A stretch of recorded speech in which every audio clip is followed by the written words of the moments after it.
Lovegrasses may be found throughout the world, but non-native species can spread aggressively in the United States. They can crowd out native plants, are toxic to livestock, and can pose a fire hazard since they're prone to drying out quickly. In this video, we'll show you how to spot lovegrass, how to control these weeds on your property, and how to prevent them from growing back. Check the video's description for timestamps if you want to jump to a specific point. To shop for the products featured in this video and to learn more about pest control, click the links in the video's description and get free shipping on your order.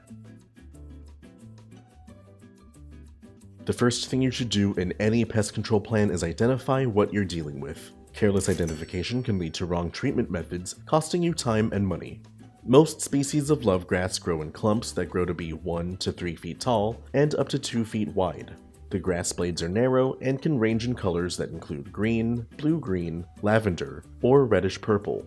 During fall, the grass blades become brown to reddish in color. Some species will grow tiny, delicate flowers from summer to fall.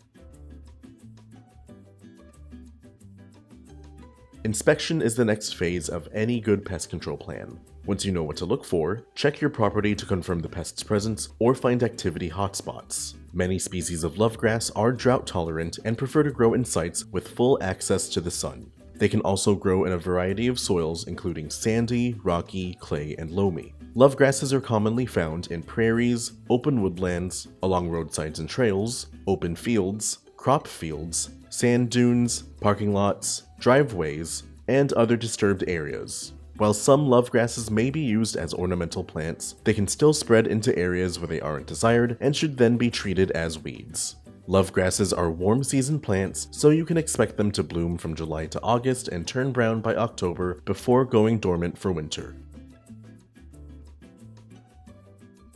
After identifying your weed and inspecting your property, it's time to start treatment. Before starting any treatment, be sure to wear your personal protective equipment or PPE, and remember to keep people and pets out of the treated areas until products dry completely. When talking about lovegrass growing in turf where it's not desired, the best control methods come in the form of prevention. However, when lovegrass spreads into areas where it shouldn't be growing, there are products you can use to eliminate this weed now.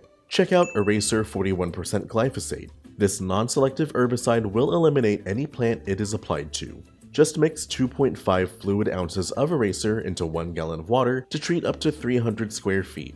We recommend you mix and apply your solution in a handheld pump sprayer. Be sure to mark this sprayer for non-selective herbicide use only to prevent cross-contamination in the future. To keep track of where you've applied this non-selective herbicide, we recommend you mix a product like Vision Pro Max indicator dye into your solution. Vision Pro Max will dye your solution blue so you can see exactly where you've applied your herbicide.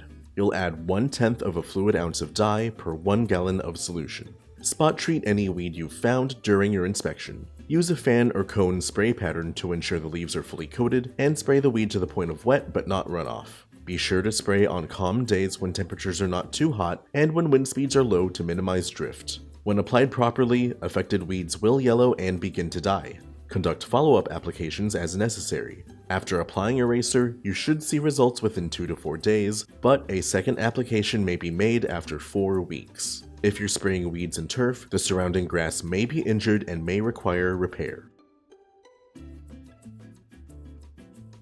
Prevention is essential to keeping weeds in check. Even after applying herbicides, the best way to stop pest activity is to ensure it can't happen. To prevent new lovegrass from germinating in areas like residential lawns, apply a pre-emergent herbicide like Barricade. Barricade granular pre-emergent herbicide will form a chemical barrier in your soil that will prevent weed seeds from sprouting and emerging. Depending on your turfgrass species, you'll apply 1.5 to 4 pounds of product per 1,000 square feet. After application, water in the product with at least ½ an inch of water. Make an application in the fall to stop seeds from germinating in spring. An additional application may be made after 6 months for year-round weed prevention. In addition to pre-emergent herbicides, we also recommend you promote the health of your turf to reduce the conducive conditions that allow weeds and disease to take hold. Mow your grass at proper intervals to maintain a thick growing density. A lawn dense with taller, trimmed grass is better able to choke out weeds and prevent them from establishing.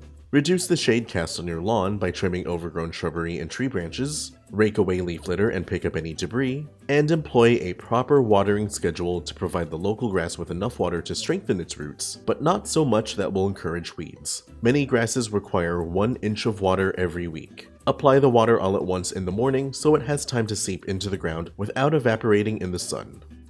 With these professional products and tips from Solutions Pest and Lawn, you can get rid of lovegrass on your property, and we offer fast, free shipping to help you get control quickly.